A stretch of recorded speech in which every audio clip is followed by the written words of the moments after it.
Hello friends, എല്ലാവർക്കും പുതിയൊരു വീഡിയോയിലേക്ക് സ്വാഗതം. ഇന്ന് GSTയുടെ ഒരു ഇമ്പോർട്ടൻ്റ് ടോപ്പിക്കുമായാണ് വന്നിരിക്കുന്നത്. Stages of evolution of GST അല്ലെങ്കിൽ ഹിസ്റ്ററി ഓഫ് GST. അപ്പോൾ ക്ലാസ് തുടങ്ങുന്നതിന് മുമ്പ് നിങ്ങൾ ആദ്യമായിട്ടാണ് എൻ്റെ ഈ ചാനൽ കാണുന്നതെങ്കിൽ തീർച്ചയായും ലൈക്ക് ചെയ്യുക, മറക്കാതെ സബ്സ്ക്രൈബും ചെയ്യുക. അപ്പോൾ നമുക്ക് ക്ലാസ് തുടങ്ങാം.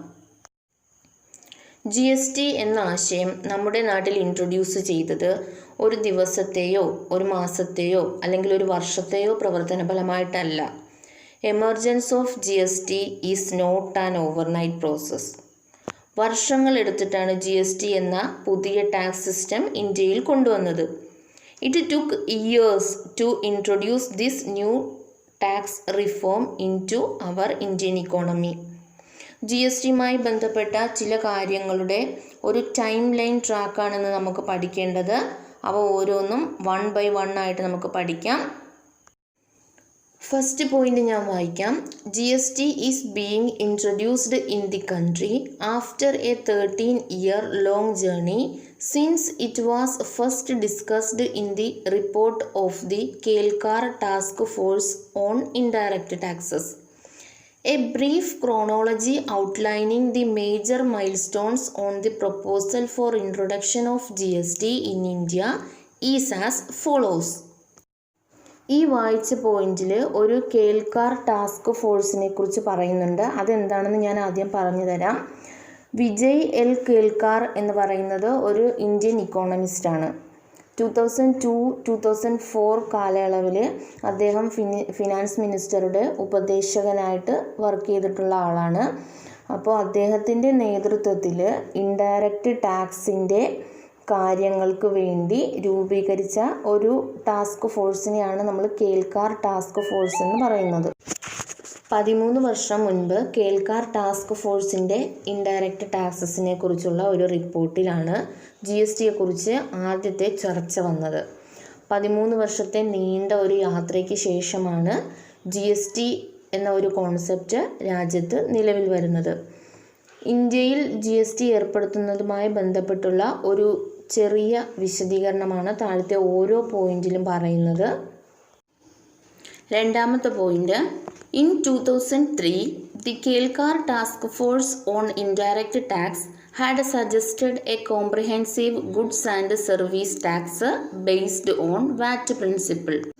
ഞാൻ നേരത്തെ പറഞ്ഞു 13 വർഷം മുൻപ്, അതായത് 2003 ആദ്യമായിട്ട് കേൽക്കാർ ടാസ്ക് ഫോഴ്സിൻ്റെ റിപ്പോർട്ടിൽ GSTയെക്കുറിച്ച് വന്നതെന്ന്. അന്ന് അവരുടെ റിപ്പോർട്ടിൽ പറഞ്ഞിരുന്നത് വാറ്റ് പ്രിൻസിപ്പിൾസിനെ ബേസ് ചെയ്തുകൊണ്ട് സമഗ്രമായി ചിട്ടപ്പെടുത്തിയ ഒരു ഗുഡ്സ് ആൻഡ് സർവീസ് ടാക്സ് വേണം എന്നായിരുന്നു. അടുത്ത പോയിന്റ് പറയുന്നത്, a proposal to introduce a national level goods and services tax by April 1, 2010 was first mooted in the budget speech for the financial year 2006-2007. അങ്ങനെ 2006-2007 ഫിനാൻഷ്യൽ ഇയറിലെ ബഡ്ജറ്റ് പ്രസംഗത്തിൽ ഒരു national level GST 2010 April 1 കൂടി അവതരിപ്പിക്കാനുള്ള നിർദ്ദേശം നൽകി. ഇനി നമുക്ക് GSTയുടെ ചരിത്രത്തിലെ ആ 4ാമത്തെ പോയിന്റ് എന്താണെന്ന് നോക്കാം. Since the proposal involved restructuring of not only indirect taxes levied by the centre but also state, the responsibility of preparing a design and roadmap for the implementation of GST was assigned to the empowered committee of state finance ministers. ഈ പോയിന്റിൽ പറയുന്നത് ഒരു national level GST introduce ചെയ്യാനുള്ള നിർദ്ദേശം കൊടുത്തപ്പോൾ കേന്ദ്രത്തിൻ്റേത് മാത്രമല്ല മറിച്ച് സംസ്ഥാനങ്ങളും കൂടി ഈടാക്കുന്ന ഇൻഡയറക്റ്റ് ടാക്സസ് റീസ്ട്രക്ചർ ചെയ്യാനുള്ള നിർദ്ദേശം കൂടി ആ കൂട്ടത്തിൽ ഉണ്ടായിരുന്നു. അതായത് കേന്ദ്ര സർക്കാരിലേക്കുള്ള ടാക്സ് മാത്രമല്ല മറിച്ച് സംസ്ഥാന സർക്കാരിലേക്കും കൂടി ചെല്ലുന്ന ടാക്സ്, മൊത്തത്തിൽ ടാക്സസിനെ ഒന്ന് റീസ്ട്രക്ചർ ചെയ്തെടുക്കണം, അതായിരുന്നു കൊടുത്തിരുന്ന നിർദ്ദേശം. അങ്ങനെ GST നടപ്പാക്കുന്നതിന് ഒരു ഡിസൈനും ഒരു റോഡ് മാപ്പും ഒക്കെ തയ്യാറാക്കാൻ വേണ്ടി അതിൻ്റെ ഉത്തരവാദിത്വം എല്ലാ സംസ്ഥാനങ്ങളുടെയും ധനമന്ത്രിമാരുടെ ഒരു സമിതിയുണ്ട്. എല്ലാ സംസ്ഥാനങ്ങളിലെയും ധനമന്ത്രിമാർ ഉൾക്കൊള്ളുന്ന ആ സമിതിയുടെ പേരാണ് എംപവേർഡ് കമ്മിറ്റി. ആ എംപവേർഡ് കമ്മിറ്റിയെയാണ് GST ഡിസൈൻ ചെയ്യാനും അതിൻ്റെ ഒരു റോഡ് മാപ്പ് തയ്യാറാക്കുവാനും ഒക്കെ ഏൽപ്പിച്ചത്. Based on inputs from government of India and states, the empowered committee released its first discussion paper on goods and services tax in India in November 2009. India ഗവൺമെൻറ്റിൽ നിന്നും സംസ്ഥാന ഗവൺമെൻറ്റുകളിലുമൊക്കെ നിന്ന് ലഭിച്ച വിവരങ്ങളുടെ അടിസ്ഥാനത്തിൽ ഈ ഫിനാൻസ് മിനിസ്റ്റർമാരുടെ നേതൃത്വത്തിലുള്ള എംപവേർഡ് കമ്മിറ്റി 2009 നവംബറിൽ GSTയെ സംബന്ധിച്ച ആദ്യത്തെ ഡിസ്കഷൻ പേപ്പർ അഥവാ ചർച്ചാ പ്രബന്ധം പുറത്തിറക്കി. In order to take the GST related work further, a joint working group consisting of officers from central as well as state government was constituted in September 2009. GSTയുമായി ബന്ധപ്പെട്ട പ്രവർത്തനങ്ങൾ കൂടുതലായിട്ട് മുന്നോട്ട് കൊണ്ടുപോകുന്നതിന് വേണ്ടിയിട്ട് കേന്ദ്ര സംസ്ഥാന സർക്കാരുകളിൽ നിന്നുള്ള ഉദ്യോഗസ്ഥരടങ്ങുന്ന ഒരു ജോയിൻറ്റ് വർക്കിംഗ് ഗ്രൂപ്പിനെ 2009 സെപ്റ്റംബറിൽ രൂപീകരിച്ചു. In order to amend the constitution to enable introduction of GST, the constitution bill was introduced in the Lok Sabha in March 2011. As per the prescribed procedure, the bill was referred to the Standing Committee on Finance of the Parliament for examination and report. GSTയുടെ ഈ ഒരു 13 വർഷത്തെ യാത്രയിൽ ഈ ഒരു പോയിന്റിൽ പറയുന്നത് എന്താണെന്ന് വെച്ചാൽ, GST നിലവിൽ വരുത്തണമെങ്കിൽ ഭരണഘടന ഭേദഗതി ചെയ്യണമായിരുന്നു. അതിനായി 2011 മാർച്ചിൽ ഭരണഘടനാ ബിൽ ലോക്സഭയിൽ അവതരിപ്പിച്ചു. അങ്ങനെ ആ ബില്ല് പാർലമെൻറ്റിൻ്റെ ധനകാര്യ സ്റ്റാൻഡിംഗ് കമ്മിറ്റിയെ പരിശോധിച്ച് റിപ്പോർട്ട് നൽകാനും വേണ്ടി ഏൽപ്പിക്കുകയാണ് ചെയ്തത്. ഇനി നമുക്ക് അടുത്ത സ്റ്റേജ് നോക്കാം. Meanwhile, in pursuance of the decision taken in a meeting between the Union Finance Minister and the Empowered Committee of State Finance Ministers on 8th November 2012, a committee on GST design consisting of the officials of the Government of India, state governments and the Empowered Committee was constituted. അതായത് ലോക്സഭയിൽ അവതരിപ്പിച്ച ഭരണഘടനാ ഭേദഗതി bill പരിശോധിച്ച് report നൽകാനായിട്ട് ധനകാര്യ standing കമ്മിറ്റിയെ ഏൽപ്പിച്ച അതേ സമയത്ത് തന്നെ കേന്ദ്രമന്ത്രിയും സംസ്ഥാന മന്ത്രിമാരുടെ ഉന്നതാധികാര സമിതിയും തമ്മിൽ 2012 നവംബർ 8 നടന്ന യോഗത്തിൽ എടുത്ത തീരുമാനപ്രകാരം GST ഡിസൈൻ ചെയ്യുന്നതിന് വേണ്ടി A committee on GST design എന്ന പേരിൽ ഇന്ത്യ ഗവൺമെൻറ്റിൻ്റെയും സംസ്ഥാന ഗവൺമെൻറ്റിൻ്റെയും ഒഫീഷ്യൽസിനെ വെച്ച് ഒരു കമ്മിറ്റി രൂപീകരിക്കാൻ തീരുമാനിച്ചു. This committee did a detailed discussion on GST design, including the Constitution Amendment Bill, and submitted its report in January 2013. Based on this report, the Empowered Committee recommended certain changes in the Constitution Amendment Bill in their meeting at Bhubaneswar in January 2013. അങ്ങനെ രൂപീകരിച്ച ഈ GST design committee ഭരണഘടനാ ഭേദഗതി bill ഉൾപ്പെടെയുള്ള GST രൂപകൽപ്പനയെക്കുറിച്ച് വിശദമായ ചർച്ച നടത്തി 2013 ജനുവരി മാസമായപ്പോഴത്തേക്കും റിപ്പോർട്ടൊക്കെ സമർപ്പിച്ചു. അങ്ങനെ ഈ റിപ്പോർട്ടിൻ്റെ അടിസ്ഥാനത്തിൽ 2013 ജനുവരിയിൽ ഭുവനേശ്വറിൽ വെച്ച് നടന്ന യോഗത്തിൽ ഭരണഘടനാ ഭേദഗതി ബില്ലിൽ ചില മാറ്റങ്ങൾ വരുത്താനായിട്ട് എംപവേർഡ് കമ്മിറ്റി നിർദ്ദേശിക്കുകയുണ്ടായി. The Empowered Committee in the Bhubaneswar meeting also decided to constitute 3 committees of officers to discuss and report on various aspects of GST as follows. അതായത് ഭുവനേശ്വറിലെ മീറ്റിങ്ങിൽ എംപവേർഡ് കമ്മിറ്റി GSTയുടെ വിവിധ വശങ്ങൾ ചർച്ച ചെയ്യുന്നതിനും അതിനെക്കുറിച്ചുള്ള റിപ്പോർട്ടൊക്കെ സമർപ്പിക്കുന്നതിനും വേണ്ടിയിട്ട് ഉദ്യോഗസ്ഥരടങ്ങുന്ന 3 കമ്മിറ്റികൾ രൂപീകരിക്കാൻ തീരുമാനിച്ചു.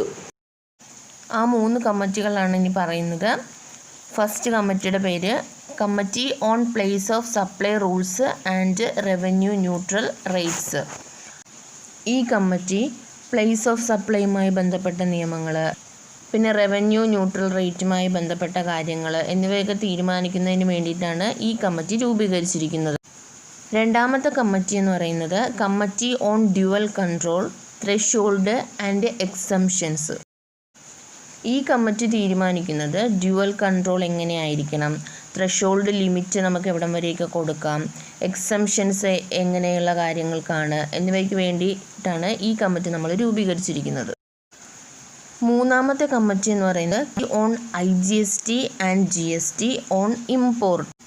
ഈ മൂന്നാമത്തെ കമ്മിറ്റി രൂപീകരിച്ചിരിക്കുന്നത് ഇമ്പോർട്ടിൻ്റെ കാര്യത്തിൽ IGST ആണോ അതോ GST ആണോ ചുമത്തേണ്ടത് എന്ന് തീരുമാനിക്കാൻ വേണ്ടിയിട്ടാണ് മൂന്നാമത്തെ ഈ കമ്മിറ്റി രൂപീകരിച്ചിരിക്കുന്നത്. അപ്പോൾ നിങ്ങൾ ഈ 10ാമത്തെ പോയിന്റിൽ 2-3 പുതിയ കാര്യങ്ങൾ പഠിച്ചായിരുന്നു. Revenue neutral rate, dual control, threshold. അപ്പോൾ ഇതിനെക്കുറിച്ചുള്ള ക്ലാസ്സുകളൊക്കെ പുറകെ വരുന്ന വീഡിയോസിൽ നിങ്ങൾക്ക് പ്രതീക്ഷിക്കാം കേട്ടോ. ഇനി നമുക്ക് 11ാമത്തെ സ്റ്റേജ് നോക്കാം. The Parliamentary Standing Committee submitted its report in August 2013 to the Lok Sabha. The recommendations of the Empowered Committee and the recommendations of the Parliamentary Standing Committee were examined in the Ministry in consultation with the Legislative Department. Most of the recommendations made by the Empowered Committee and the Parliamentary Standing Committee were accepted and the draft amendment bill was suitably revised. അപ്പോൾ തൊട്ട് മുമ്പിലത്തെ പോയിന്റിൽ നമ്മൾ പറഞ്ഞായിരുന്നു ഓരോരോ കാര്യങ്ങൾക്ക് വേണ്ടി 3 കമ്മിറ്റികളെ രൂപീകരിച്ചിട്ടുണ്ടായിരുന്നു എന്ന്. അതിനുശേഷം പാർലമെൻ്ററി സ്റ്റാൻഡിംഗ് കമ്മിറ്റി 2013 ഓഗസ്റ്റ് ആയപ്പോഴത്തേക്കും ലോകസഭയിൽ റിപ്പോർട്ട് സമർപ്പിച്ചു. എന്തിനു വേണ്ടിയിട്ടാണ് റിപ്പോർട്ട് സമർപ്പിച്ചത്? ലോകസഭയും രാജ്യസഭയും അംഗീകരിച്ചാൽ മാത്രമേ GST നിലവിൽ വരുത്താൻ പറ്റുകയുള്ളൂ. അങ്ങനെ എംപവേർഡ് കമ്മിറ്റിയുടെയും പാർലമെൻ്ററി സ്റ്റാൻഡിംഗ് കമ്മിറ്റിയുടെയും റെക്കമെൻഡേഷൻസ് അല്ലെങ്കിൽ ശുപാർശകളൊക്കെ നിയമസഭാ വകുപ്പുമായിട്ട് കൂടിയാലോചിച്ച് ലോക്സഭാ മന്ത്രാലയത്തിൽ പരിശോധിക്കുകയുണ്ടായി. എംപവേർഡ് കമ്മിറ്റിയുടെയും പാർലമെൻ്ററി സ്റ്റാൻഡിംഗ് കമ്മിറ്റിയുടെയും മിക്ക റെക്കമെൻഡേഷൻസും അംഗീകരിക്കുകയും അങ്ങനെ അമെൻഡ്മെൻറ്റ് ബില്ലിൻ്റെ ഡ്രാഫ്റ്റ് പരിഷ്കരിക്കുകയും ചെയ്തു. Next point, the final draft constitutional amendment bill incorporated the above stated changes were send to the empowered committee for consideration in September 2013. അങ്ങനെ ഭരണഘടനാ ഭേദഗതി ബില്ലിൽ മാറ്റങ്ങളൊക്കെ വരുത്തിയിട്ട് ഫൈനൽ ഡ്രാഫ്റ്റ് 2013 സെപ്റ്റംബറിൽ എംപവേർഡ് കമ്മിറ്റിയുടെ പരിഗണനയ്ക്കായിട്ട് അയക്കുകയുണ്ടായി. The Empowered Committee once again made certain recommendations on the bill after its meeting in Shillong in November 2013. Certain recommendations of the Empowered Committee were incorporated in the draft constitutional bill. 2013 നവംബറിൽ ഷില്ലോങ്ങിൽ നടന്ന യോഗത്തിന് ശേഷം empowered committee വീണ്ടും കുറച്ച് recommendations ഒക്കെ മുന്നോട്ട് വെക്കുകയുണ്ടായി. Empowered കമ്മിറ്റിയുടെ ചില റെക്കമെൻഡേഷൻസ് ഭരണഘടനാ ഭേദഗതി ബില്ലിൻ്റെ ഡ്രാഫ്റ്റ് ചേർക്കാൻ തീരുമാനിച്ചു. The revised draft was sent for consideration of the empowered committee in March 2014. പിന്നീട് വീണ്ടും 2014 മാർച്ചിൽ ഭരണഘടനാ ഭേദഗതി ബില്ലിൻ്റെ റിവൈസ്ഡ് ഡ്രാഫ്റ്റ് എംപവേർഡ് കമ്മിറ്റിയുടെ മുമ്പിലേക്ക് പരിഗണനയ്ക്ക് അയച്ചു. The 115th Constitutional Bill 2011 for the introduction of GST, introduced in the Lok Sabha in March 2011, lapsed with the dissolution of the 115th Lok Sabha. അങ്ങനെ GST ഇൻട്രൊഡ്യൂസ് ചെയ്യാനുള്ള എല്ലാ കാര്യങ്ങളും റെഡിയാക്കി വെച്ച സമയത്താണ് 115ാമത് ലോക്സഭ പിരിച്ചുവിട്ടത്. അങ്ങനെ 2011 മാർച്ചിൽ ലോക്സഭയിൽ GSTയെക്കുറിച്ച് അവതരിപ്പിച്ച ബില്ല് ലോക്സഭ പിരിച്ചുവിട്ടതോടെ പാസ്സാക്കാൻ പറ്റിയില്ല. In June 2014, the draft constitutional amendment bill was sent to the Empowered Committee after approval of the new government. പിന്നീട് 2014 ജൂണിൽ പുതിയ ഗവൺമെൻറ്റിൻ്റെ അപ്രൂവൽ കിട്ടിയ ശേഷം കോൺസ്റ്റിറ്റ്യൂഷണൽ അമെൻഡ്മെൻറ്റ് ബില്ല് വീണ്ടും എംപവേർഡ് കമ്മിറ്റിക്ക് അയച്ചു കൊടുത്തു. അടുത്ത പോയിന്റ് പറയുന്നത് the bill was finally passed by the Lok Sabha and Rajya Sabha in 2016. അങ്ങനെ അവസാനം 2016 ആയപ്പോഴത്തേക്കും ലോകസഭയും രാജ്യസഭയും GSTയുടെ ബില്ല് പാസ്സാക്കി. GST was made applicable with effect from 1st July 2017. അങ്ങനെ ഈ 13 വർഷത്തെ ഒരു നീണ്ട നടപടിക്രമങ്ങൾക്ക് ശേഷം 2017 ജൂലൈ 1 നമ്മുടെ നാട്ടിൽ GST നിലവിൽ വന്നു. അപ്പോൾ ഇന്നത്തെ ക്ലാസ് നിങ്ങൾക്ക് എല്ലാവർക്കും ഇഷ്ടപ്പെട്ടു എന്ന് വിശ്വസിക്കുന്നു. പുതിയൊരു ടോപ്പിക്കുമായി അടുത്ത വീഡിയോയിൽ വരാം. Thank you for watching.